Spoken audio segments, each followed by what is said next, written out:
అయినా డ్రాప్ అయిపోయారు. అసలు ఏం నాకేం అర్థం కావట్లేదు. మీరు పిచ్చినవ్వండి అన్న, మీరు కూడా పిచ్చినవ్వండి లోపలికి. ఒకరిని నేను మధ్యలో పెట్టి పాస్టర్ గారితో మాట్లాడిస్తున్నా. అయితే వాడు ఏదో చెప్తున్నాడు, మీరు పిచ్చిని అవుతారేమో అని చెప్పి చూస్తున్నా. అసలు నాకేం అర్థం కావట్లేదు అక్కడ. నేను కలుపుతాను, ఆగండి. నేను కలిపి ఇప్పుడు మీతో కూడా మాట్లాడిపిస్తా. మీరు ఎక్కడెక్కడ ఏమి జరగాలనో అన్ని జరిపించుకొని ఫైనల్ గా మీరు ఇందాక ఒక మాట అన్నారు, డబ్బు ఉన్నప్పుడు ఉండే అందరూ సార్. అయ్య గారు కాల్లో ఇంకొక అతను కూడా, మా కజిన్ కూడా వచ్చారండి. ఆయన పేరు గుణపాల రాజు అని చెప్పేసి. ఇంటి పేరు జీ అండి, జీ గుణపాల, ఇంటి పేరు రాజు అంటారు. Okay okay okay okay. ఆయన కూడా వింటా అన్నారనమాట సార్ మీ వార్తని. Okay okay okay okay okay. చెప్పండి సార్, చెప్పండి. తర్వాత ఏం చేస్తారంటే ఆ మనీ అంతా అయిపోతుంది, ఫ్రెండ్స్ అందరూ బాగా తినేస్తారు, ఓకే అయిపోతుంది, చెయ్యాల్సిన ఎంజాయ్లన్నీ కూడా చేసేసారండి. డబ్బు ఉంటుందా? ఉండదు. లేదు, మొత్తం డబ్బు మొత్తం టోటల్ అంతా అయిపోయింది. ఫ్రెండ్స్ ఒక్కోడు వెళ్ళిపోయారు. చిన్న బ్యాక్గ్రౌండ్ గుణపాలరాజు గారు, ఇక్కడ ఏం లేదు సార్. ఇక్కడ అయ్యగారు ఏం చేస్తున్నారు అంటే ఒక ఆయనకి చెప్తున్నారు అనమాట, హితాబాద్ చెప్తున్నారు అనమాట. కొంచెం అది మీరు వింటారని చెప్పేసి తీసుకున్నానండి, మీ అనుమతి లేకుండా. కొంచెం మీరు కూడా వినండి సార్. అంటే దేని గురించి అండి ఇది సబ్జెక్ట్? అంటే నాకు తెలియదు కదా సార్. ఏం లేదు సార్, మా ఫ్రెండ్ మా ఫ్రెండ్ కౌశిక్ అని చెప్పి కూడా కాల్ లో ఉన్నారన్నమాట. ఆయనకి చచ్చిపోదాం అని చెప్పేసి కూర్చున్నాడు. అయితే నేను ఏం చేశాను, చావు ఒకటే శరణం కాదు, అనుద్వీప్ అని చెప్పేసి నాకు అందుకని నేను తీసుకున్నాను అనమాట. ఈ కౌశిక్ గారికి ప్రాబ్లం ఏంటి? ఆయన చనిపోతామని చెప్పి కూర్చున్నాడు అనమాట. ఎందుకు అట్లా కూర్చున్నా? ఏం కూర్చోలేదు, లైట్ అంత సీరియస్ గా కూడా ఏం లేదు. It's not like I want to end it right now, but it's not like I want to live also. ఇప్పుడు ఎవరు మరి ఈయన కౌశిక్ గారికి ఎవరు జ్ఞానబోధ చేస్తున్నారు ఇప్పుడు? అనుదీప్ అని చెప్పేసి అయ్యగారు ఉన్నారండి, కొంచెం హుసాన్ మినిస్ట్రీ వాళ్ళు. ఈయన క్రైస్తవులా? అవునండి, అదే.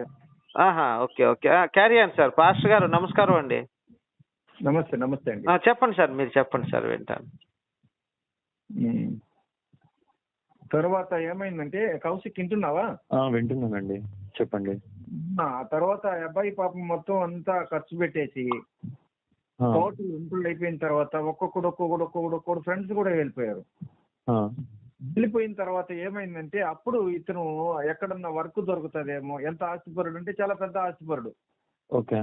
నాన్న దగ్గర ఉన్న ఈయన భాగాన్నంతా తీసుకొని వచ్చేసి టోటల్లీ అంతా పెట్టేశాడు పాపం. ఓకే. ఫ్రెండ్స్ అందరూ వెళ్ళిపోయినారు, డబ్బు అంతా అయిపోయింది, అన్ని చేయాల్సిన జల్సాలన్నీ అయిపోయినాయి.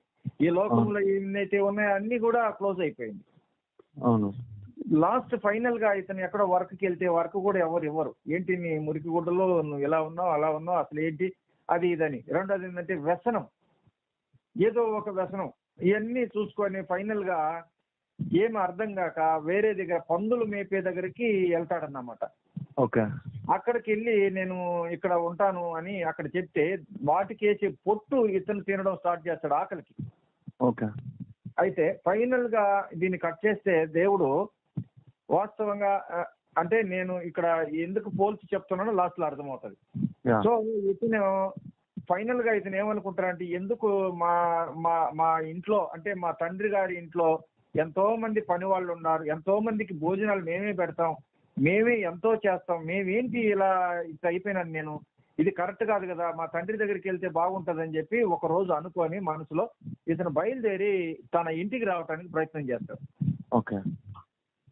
ఆ తండ్రి ఇంటికి రావాలని ప్రయత్నం చేసినప్పుడు అప్పుడు ఇంటి దగ్గరగా వచ్చి ఆ వస్తున్న నేపథ్యంలో తండ్రి ఇతన్ని చూసి వెంటనే పరిగెత్తుకుంటూ వచ్చి ఇతని మెడ మీద పట్టుకొని ముద్దు పెట్టుకొని కౌగిలించుకొని ఏడుస్తాడు.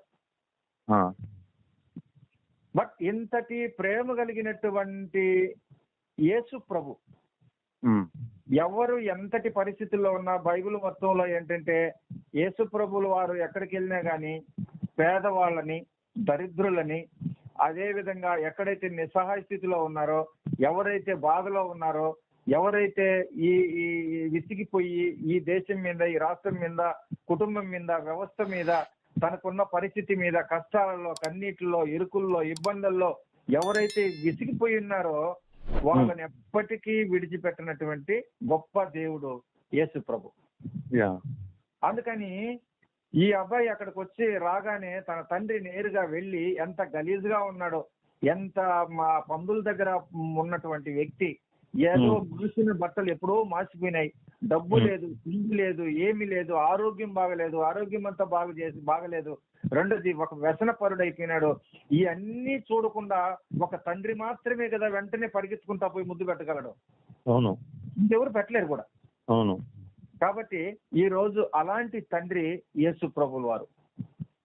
వెంటనే ఏం చెప్పాడంటే వాళ్ళ ఇంట్లో అందరిని పిలిచి, రే ఇదో తప్పిపోయిన నా కుమారుడు ఎవరైతే ఉన్నాడో, నా కుమారుడు నా ఇంటికి వచ్చినాడు, వెంటనే వెళ్ళి ఆయనకి మంచి విందు భోజనం తయారు చేయండి, మంచి బట్టలు తీసుకొచ్చి తొడగండి అని చెప్పినటువంటి గొప్ప దేవుడు యేసు ప్రభు.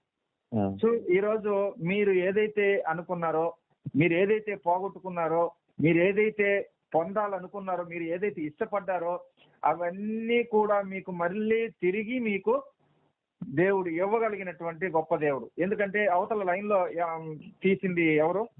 హరీష్. హరీష్ గారు ఎందుకు తీశాడో ఈ టైంలో, ఈ వేళలో కౌశిక్ ఈ విధంగా నా ఫ్రెండ్. సరేనండి. కాల్లో మన గుణపాల్ రాజు గారు ఉన్నారండి? ఉన్నానండి, ఉన్నాను. అంటే ఇప్పుడు యేసు ప్రభువుని నమ్ముకుంటే మన కష్టాలన్నీ పోతాయా అండి? హలో పాస్టర్ గారు చెప్పండి. అంటే దేవుణ్ణి నమ్ముకుంటే మనకున్న కష్టాలు మొత్తం పోతాయని మీరు చెప్తున్నారా? అంటే ఆర్థిక ఇబ్బందులు. ఎవరు మాట్లాడేది ఇప్పుడు? నా పేరు గుణపాల్ రాజు అండి. జి రాజు, ఇందాక చెప్పారు, రాజు అండి నా పేరు. Okay okay. అంటే ప్రభువుని నమ్ముకుంటే మన కష్టాలు, మన ఆర్థిక ఇబ్బందులు, ఇంకా కష్టాలంటే ఏముందండి, ఇంకా పెళ్లి సమస్యలు, ఇంకా పోతే ఆర్థిక ఇబ్బందులు, ఇవన్నీ పోతాయి అంటారండి? అంటే నాకు మీరు చెప్తున్న దాన్ని బట్టి అదే అర్థం అవుతుంది. ఖచ్చితంగా పోతాయండి, మా జీవితాల్లో పోయినాయి. సరే సార్, అట్లయితే అయితే ఒకసారి వినండి సార్. బురుండి అని ఒక దేశం ఉందండి. ఒక చిన్న మాట అండి. కాదు సార్, వినండి సార్, మీరు నన్ను కూడా ఒకసారి డౌట్ అడగనియండి. ఎందుకంటే బురుండి అనే దేశంలో 170 మంది క్రైస్తవులే ఉన్నారు.